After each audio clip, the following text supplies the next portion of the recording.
Hi, Ash here. Today I'm doing a line and wash watercolor painting and I'm gonna try some new things. So here you see I've already actually done this ink sketch, so I don't have a process video for that because I did it while I was at work on lunch break. And so first thing I'm gonna do here is just go in with some clean water so that I can do a wet on wet technique for the sky. Initially I was gonna go around the rock and do the sky, but then I decided it wasn't worth it and I just went straight over the rock since the rock's going to be darker anyway. And then I just go in with a super light wash with this gray blue color. It's Payne's gray and one of my blues, I can't remember, but it's a very light wash. And then I tap it down at the bottom, do this little tilt to get a little bit of an organic bleed, and then just kind of lift some of that pigment away.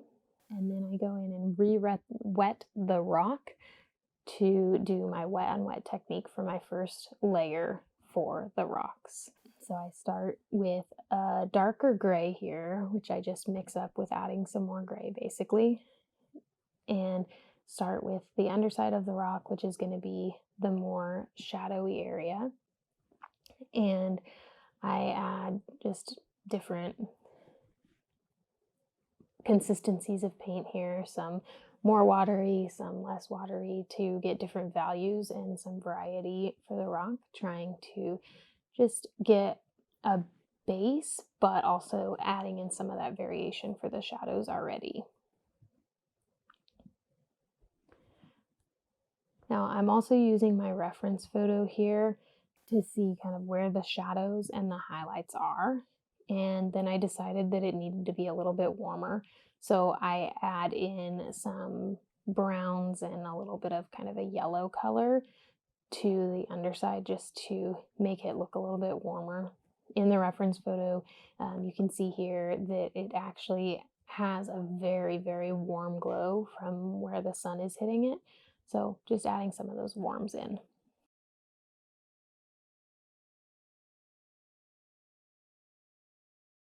And then I'm just dotting in with the same gray color for all of the other stones in the landscape.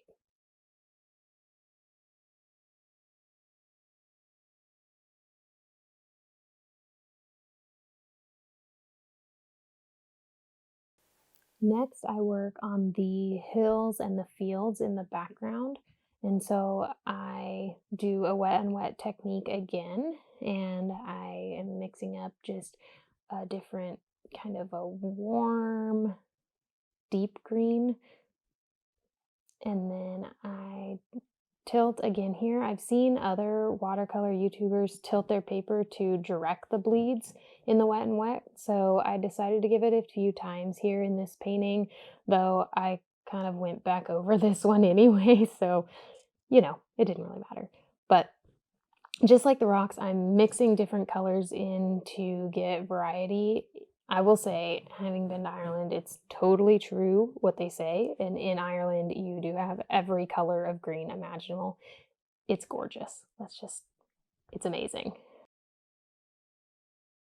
I'm just kind of defining the edges of all of these fields and some of the bushes in the landscape with a cooler and darker value of green. Just again to get those variety. The fields themselves were kind of bordered by hedges that divided the different fields. And then I just fill in the rest of the fields with a warmer green that is more of kind of a grassy color, I guess.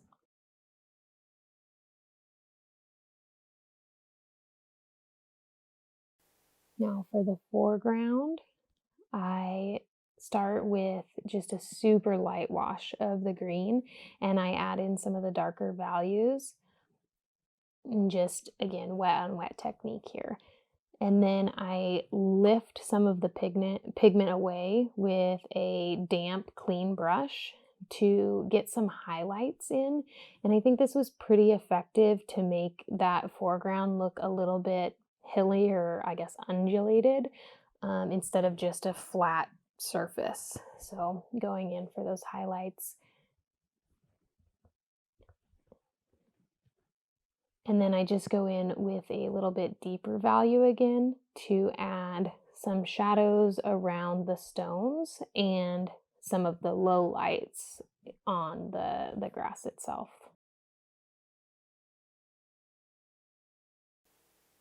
So basically, all of these stones need to be grounded so that they don't look like they're just kind of floating there with and randomly placed. So adding the shadows right at the base of them helps.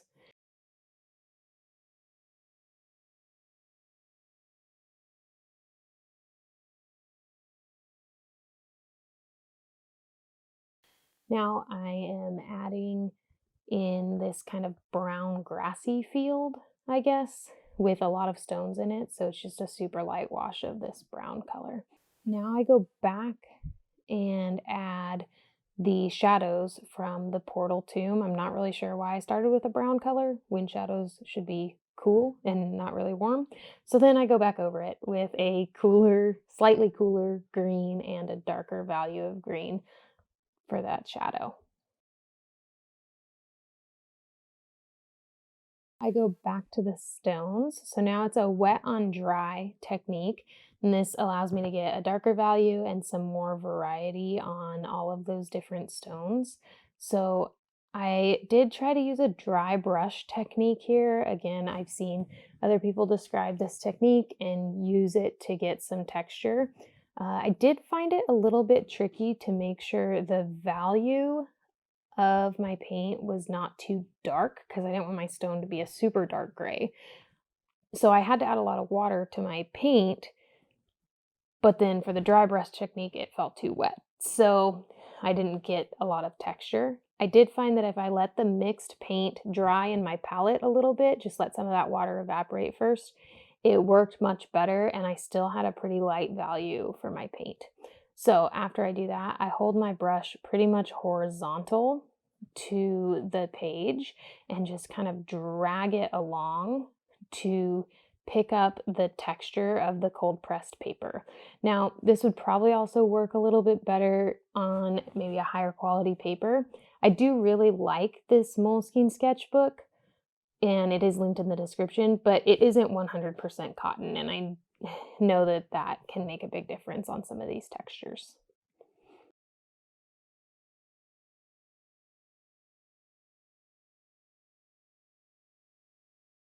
So then I decided that it needed more texture.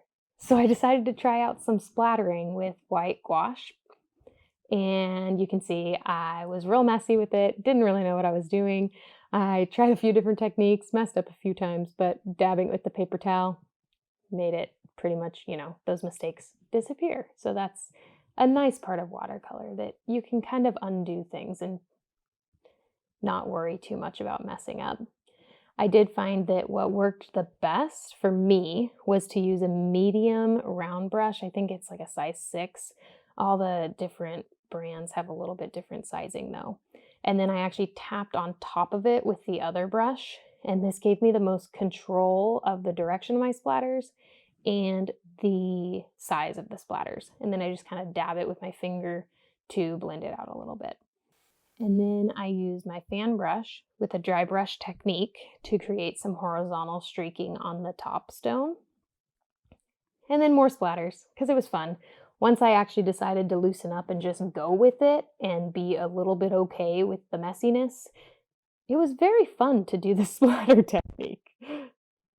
So then I decided that that front area of the grass needed some texture. It just looked a little too flat and it really should be more defined since it's in the foreground. So I used my fan brush with a dry brush technique to create texture. This is actually a technique that I use a lot in acrylic painting, and I've kind of brought it with me to watercolor. If there's any techniques that you've brought with you from a different medium, let me know in the comments because I love to try new things.